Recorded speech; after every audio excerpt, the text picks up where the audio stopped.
Cette année, il y a des moments où tu rentres chez toi à la maison, ne rentre pas en père de famille, rentre en sacrificateur du Dieu vivant, chargé de l'offrande et du sacrifice de la maison. Entre-y, non pas juste parce que c'est ta maison que tu as payée, mais parce que tu es porteur de l'arche de gloire. Quand je vais piétiner chez moi, cette maladie dont on m'a parlé à la maison, elle va s'en aller. Cette année, il faut que tu prennes conscience de la présence de Dieu dont tu es porteur.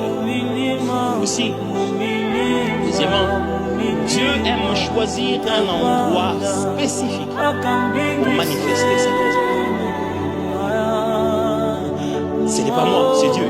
Dieu aime choisir un endroit spécifique pour manifester sa présence. Pasteur, qu'est-ce que tu essaies de nous dire? Il y a plus de Dieu ici que de là. Dieu n'est-il pas omniprésent? Omniprésent, absolument.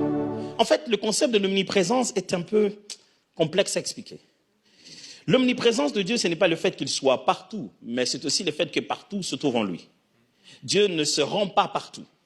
Dès qu'il a besoin de se rendre à un endroit, c'est qu'il n'y était pas avant. Il peut donc, de ce fait, ne pas être omniprésent.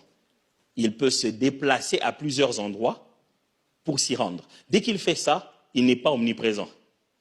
Parce que la seconde, il quitte ici pour là-bas, il n'est pas là-bas. Et à partir du moment où un nouveau lieu est découvert, où il ne se trouve pas, il perd de l'omniprésence. Donc si tu vas à un endroit que tu appelles découverte, Dieu y est déjà. Je ne sais pas si je me fais comprendre ici. Ce sont les genres de choses qui font mal à la tête, je vous assure.